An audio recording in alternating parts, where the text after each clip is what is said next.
Well, hello and welcome to Wooden Knife You Don't Need, division of Wooden What You Don't Need. And today we are going to have a look at what's in this box.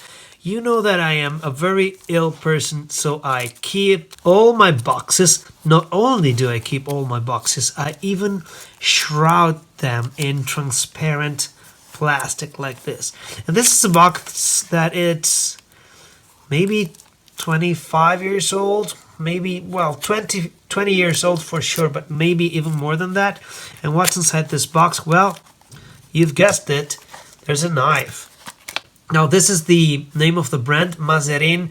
If you have been following the channel for a while, you know that I live near the town of Maniago, northeastern Italy. This is a knife town in northeastern Italy. I have many knives from that town which I bought directly in that town, and I think this brand Maserin is the one from which I have the highest number of knives. I'm not sure, but yeah, I'm almost sure. It says Coltellerie in Maniago dal 1960, knife makers in Maniago 1960, Italy. Of course, I don't know why they wrote Italy with a lowercase I, but go figure it out.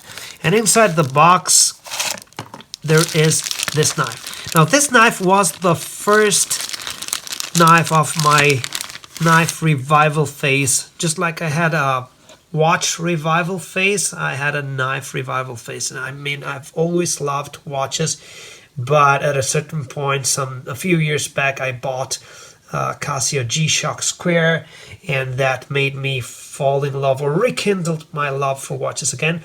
Well, this knife served a similar purpose. I had always loved knives. I had my Swiss Army knives and open nails, stuff like that. But this one did rekindle my love for folding knives. And why did I choose this one in particular? Well, because a friend of mine who used to be or maybe he still is, a Kali instructor. Kali is a Filipino martial art that focuses on the blade. He once was using one of these knives not to hurt people, but to cut salami. And I saw him and I asked him, "Ooh, that's a cool knife. What kind of a knife is that?"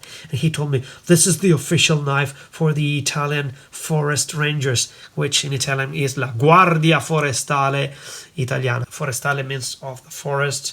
Yeah, they're the forest rangers. I never found out if this was actually the case. I don't know if this is really the knife of the Italian forest rangers, or if this has been the knife of the forest rangers. I don't even know if they exist anymore as part of the army. I think they've changed their names, but I'm not sure.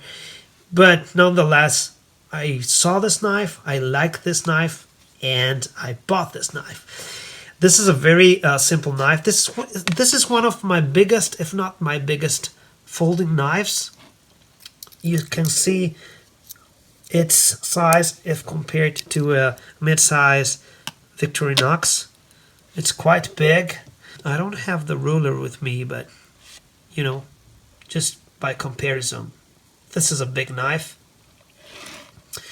with a thick blade. Look how thick this blade is if compared to that of a Swiss Army knife. This is a one-hand opening knife. It has a thumb stud here, quite a sturdy click when it opens, when it flicks open.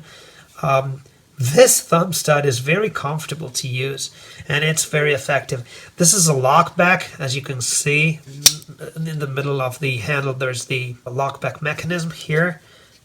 It locks quite securely into place. I've used this quite a bit, even though it has still its tip intact. A very sturdy lock. And now let's examine the blade. The blade is your regular, or my regular, 440A still. But back then I remember writing an email to the brand asking them, you know, I have several of your knives with a 440 blade, but is it 440A, B, or C? And they answered, it's 440A with a harness, Rockwell harness of I think it's 56 or 57 or maybe 55, 56, something like that. Not that high up in the Rockwell scale, but who cares? These sharpen very easily and I never had to complain. You can see that the blade it has this matte finish, which I like. It does not reflect the light. It does not cause you nuisances because of the reflection when it's sunny. I think this is a convex grind. It looks like, I don't know if I can show you that. This might be a convex grind. And the blade is nice because it has the first portion is straight and then you have these serrations, and these are nice serrations. You have bigger serrations and then groups of 3 smaller serrations. These are very useful. The blade, as we have seen, is quite thick, and of course it tapers towards the end.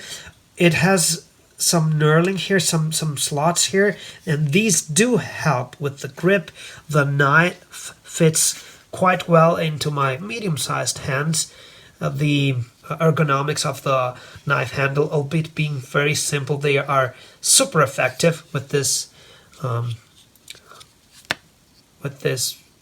how should I, rounded spot here that gives you a good grip, and with the knurling here on the handle. The handle is, I think it's reinforced fiberglass. I mean, and it's very, very sturdy. These are rivets. There are no Torx screws.